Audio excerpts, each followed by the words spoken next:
Hello, good morning. আজকে আমাদের ট্রিপের আজকে এন্ড এখানে দার্জিলিংয়ে হলো। তো দেখতেই পাচ্ছ গাড়ি পুরো রেডি, আর আমরা এখান দিয়ে পার্কিংয়ে রাখা ছিল, এখান থেকেই বেরোবো। আমরা ছিলাম হচ্ছে central heritage spa resort and spa. এখানে ব্রেকফাস্ট সকালবেলা আমাদের খুব সুন্দর হয়েছে, সেটা রাস্তায় যেতে যেতে আমি বলবো। তো চলো এখন বেরোনো যাক এখান থেকে। First destination Siliguri. শিলিগুড়ি থেকে চেষ্টা করবো আজ যদি বাড়ি পৌঁছানো যায়, না হলে রাস্তায় কোথাও একটা থাকবো, তার আপডেটও তোমাদেরকে দিয়ে দেবো। তো আগে তেল ভরাবো এখান থেকে গিয়ে, তারপর বাকি কথা হচ্ছে। চলো, এই যে তেল ভরে নিলাম, নিয়ে এবার সোজা যাবো হচ্ছে শিলিগুড়ি। তারপরে শিলিগুড়িতে স্টপ দিয়ে ওখান থেকে তারপরে কতটা এগোনো যায় আজকে চেষ্টা করবো পুরো বাড়িতেই পৌঁছে যাবার। কিন্তু একটু চাপ আছে, আমি একা থাকলে হয়তো হয়ে যেত, কিন্তু সঙ্গে যদি শোনা হচ্ছে এই জায়গাকে কতটা যাওয়া যায়। আর এই হচ্ছে দার্জিলিং এর অবস্থা। যারাই এসছে এর আগে তাদেরই এই একই সমস্যার সম্মুখীন রয়েছে। আমরা প্রায় আধ ঘন্টা পেরিয়ে এখনো দার্জিলিং থেকে বেরোতে পারলাম না।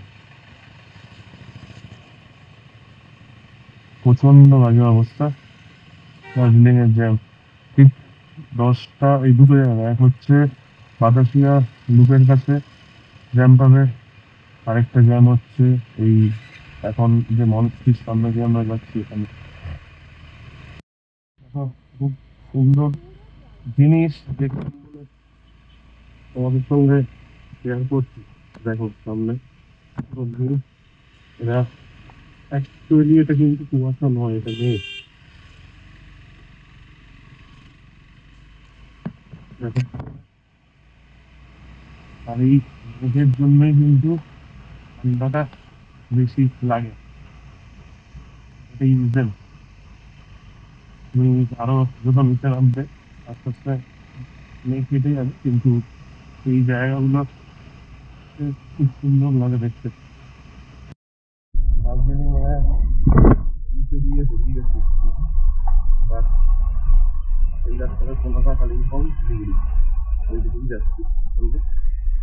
তো এই জিনিসটা আমাদের তখন বলা হয়নি, হোটেলে আমাদের 2400 করে রেখেছি for one night with stunning mountain view.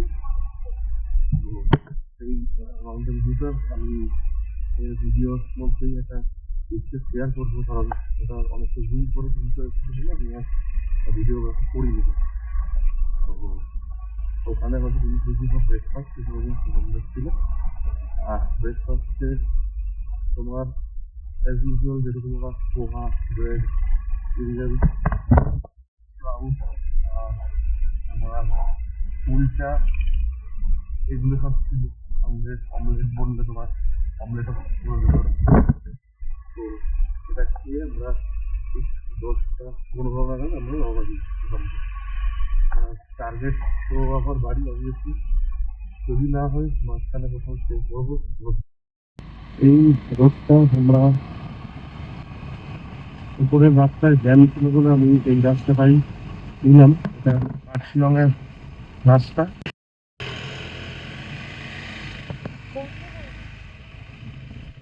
এটা দিয়ে নেওয়া যাবে বলছে, এটা দিয়ে নেওয়া যাবে বলছে, যাওয়া যাবে তো? না এই দাঁড়িয়ে আছেন আপনি, আমি তাই জন্য ভাবলাম। ঠিক আছে,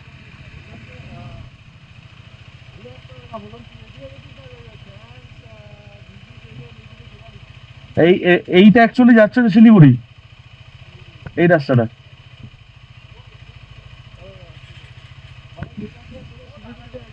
হ্যাঁ হ্যাঁ, এটা কার্শিলং রোড দিয়েছে, এটা শিলিগুড়ি যাচ্ছে।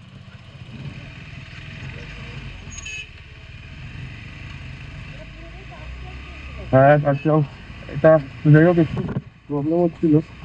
তো এই রোডটা পুরোটাই বোঝাই যাচ্ছে শিলিগুড়ি রোহিণী রোহিণী টি এস্টেটের সামনে দিয়ে হয়ে।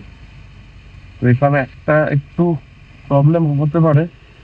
আর ওপরের রাস্তাটাও যায়, ওটা অনেকটা ঘোরা রাস্তা, ওটা ফুলবাড়ি হয়ে ওটা শিলিগুড়ি অ্যাকচুয়ালি পৌঁছাচ্ছে না, ওটা যাচ্ছে বাগডোগরার দিকে। রাস্তাটা খুবই স্টিপ, কিন্তু ঠিক আছে, পাহাড়ের রাস্তায় ধরুন না হলে বাইক চালিয়ে মজা পাবে। ওটা আমরা পাঁচজনের ছেড়ে আমরা বেরিয়ে এলাম পুরো। ওই রাস্তাটা এখন শিলিগুড়ির দিকে যাচ্ছে। এটা ডিফেন্স প্ল্যান পুরোটাই। এই সামনে শিলিগুড়ি দেখতে পাচ্ছি, প্লেন ল্যান্ড, সরি দেখতে পাচ্ছি না, তবে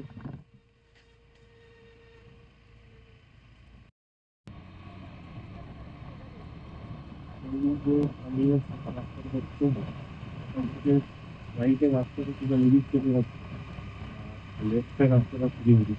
যারা শিলিগুড়ি থেকে ডাইরেক্ট মিরিক যাবে তারা আমি স্টেট রোডটা করবো, আর যারা দার্জিলিং যাবে তারা এই দিকে আসবে। তো এইটা শিলিগুড়ির দিকে দেখতেই পাচ্ছ, যখন জামা প্যান্ট ছেড়ে ফেলেছি, মানে রাইডিং গিয়ার্স নেই, তার মানে আমরা আজকে বাড়ি যাচ্ছি না। তার কারণ হচ্ছে আমি হয়তো একা থাকলে বা আমার বন্ধু থাকলে সঙ্গে আমরা চলে যেতাম, কিন্তু পুনম একা পারবে না যেতে। তো মানে পুনমকে নিয়ে এতটা রাত্রেবেলা ট্রাভেল করা, আমি হয়তো মাঝরাতে ঢুকে যেতাম, কিন্তু ওকে নিয়ে এতটা ট্রাভেল করা যাবে না। তো এখন আমরা আছি হচ্ছে শিলিগুড়ি থেকে 30-32 কিলোমিটার একটু দূরে বিধাননগর বলে একটা জায়গা। তো না সরি, শিলিগুড়ি থেকে এটা হচ্ছে 12 কিলোমিটার।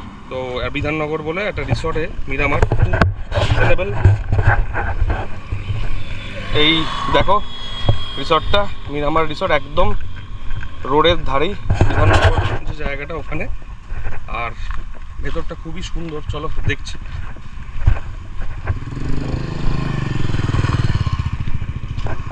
এখানে আমরা এর আগের বারেও এসেছিলাম, আমি আর আমার বন্ধু। তো এবার আমি আমার ওয়াইফকে বললাম, পুনমকে, যে তাহলে চলো তোমাকেও একবার জায়গাটা এখানে স্টে করিনি, কারণ কালকে সকালবেলা আমরা বেরিয়ে যাবো এখান থেকে, প্রায় 600 কিলোমিটার মতো আমাদের জার্নি। তো তার জন্য আজকে রেস্ট নিয়ে, আর আমার রাইট সাইডের পাটাতে খুব ব্যথা হচ্ছে, আমি জানি না কারণ কি, জুতোর পরার জন্য না ব্রেক করছিলাম এতবার করে, ওই কারণে বুঝতে পারলাম না, ওই জন্য হাঁটতে একটু অসুবিধা হচ্ছে। তো ঠিক আছে চলো, আর রাত্রেবেলা তোমাদেরকে অ্যাম্বিয়েন্সটা দেখাবো। এখন তো এই এরকম এখানে কাজ চলছে, আগে হচ্ছিল না কাজ। আর এই জায়গা আমরা কটেজ নিয়েছি একটা, এখানে 2000 টাকা করে, মানে দুজনের পড়লো 1000 টাকা করে পার পার্সন, খাওয়া দাওয়া এক্সক্লুডেড, রিজনেবল। আমরা আগের বারও এই রেটেই ছিলাম। তো আমি রুমটা তোমাদেরকে দেখাচ্ছি চলো।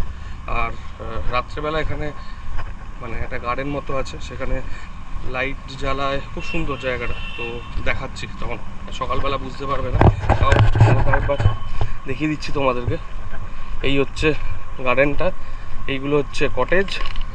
আর জানি না দেখতে পাচ্ছ কিনা, এখানে আমার কটেজের সামনে বাইক দাঁড়িয়ে আছে। তো রুমটায় চলো দেখাচ্ছি। একটা কটেজ, আর কটেজের সামনেই আমার বন্ধুর এখানে বাইকটা ছিল আগের বার, এবার আমারটা এখানে। তো আমি এখানেই রেখেছি। আর এখানে একটা গাছ ছিল, মাটি ছিল, এখন ইয়ে করে দিয়েছে, মানে পাকা করে দিয়েছে। এই হচ্ছে রুম।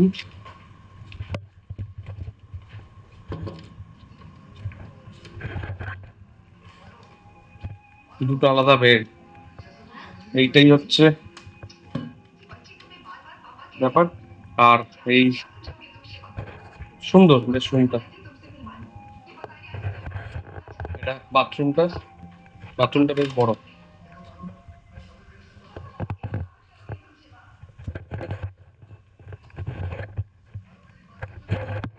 আপাতত এই অবধি, আর বিকেলবেলা দেখাবো তোমাদের জায়গাটা, লোকেশনটা খুব সুন্দর।